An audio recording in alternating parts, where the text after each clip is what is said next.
Oh, it's the return of the oh wait, no way, you're kidding. You didn't really think she was gonna stay dead like they were all pretended.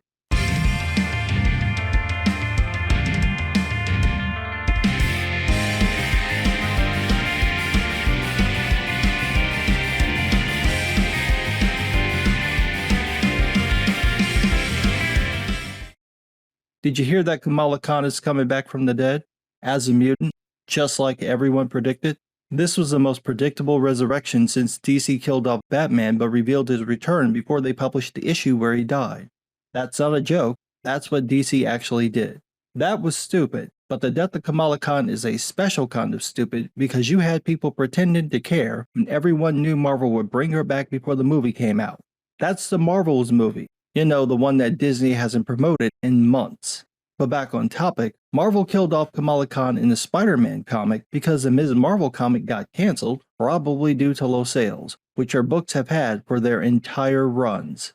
This got her so-called fans all hot and bothered, not because Marvel killed her off, but because she got killed in an actually popular character's book, and because they all knew that when she came back, she'd now be a mutant. How?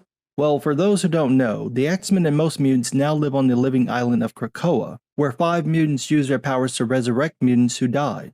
Technically, it's not a real resurrection. The original mutant is still dead.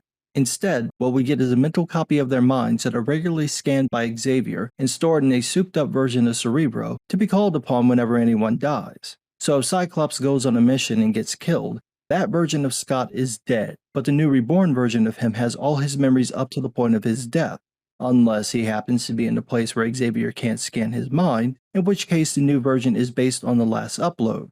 In short, these aren't the real X-Men anymore. They're all dead. These are just plant clones. Now, there's another trick to this, and it's that this protocol is reserved for mutants only. Of course, the mutants can make exceptions for humans and aliens, and it has been implied several times that Xavier is probably scanning everyone's mind on the planet to some degree, so it's possible for them to resurrect anyone. This is how they're going to justify bringing Kamala back to life. However, that doesn't explain how she suddenly becomes a mutant. When Captain America was resurrected, he didn't become a mutant, so what gives? Currently, Kamala is an Inhuman, which Marvel did because Fox held the rights to all the mutants, so Disney mandated that no one create any new mutant characters lest Fox uses them for their movies, because Marvel totally doesn't have hundreds of mutant characters that predate the Disney buyout. Nope. Without new characters, Fox will be screwed.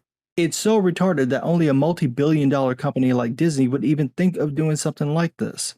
It's like, dude, Fox could have made X-Men films based solely on Chris Claremont's 17-year run for decades before they'd ever need to glance at anything published after 1993. But that was Disney's decision, and they tried to replace the mutants with Inhumans with the same they're hated for being different concept, and it just didn't work. But that's the reason why Kamala Khan was created as an Inhuman instead of a mutant. The reason for the switch now is that the MCU version of Kamala is a mutant, so they're just trying to add in some synergy, like having the actress who plays Kamala co-write the new comic book series. And you just know it's going to be good when the actress Iman Vellani says things like this, quote, "This was way scarier than joining the MCU for me. Those projects feel like they live in their own dimension, so I guess I can separate myself easier. But you can hold a comic book. I've never written anything before in my entire life, but I have read many comics, so I just wrote what I would want to read. I was given a very professional tool to write what is essentially my own fanfiction." Well, at least she admits it's just going to be fanfiction. And to follow up with that synergy, Disney is going to air the Ms. Marvel series on ABC. That may also be due to the writers and actors strike shutting down most productions, so they need some content.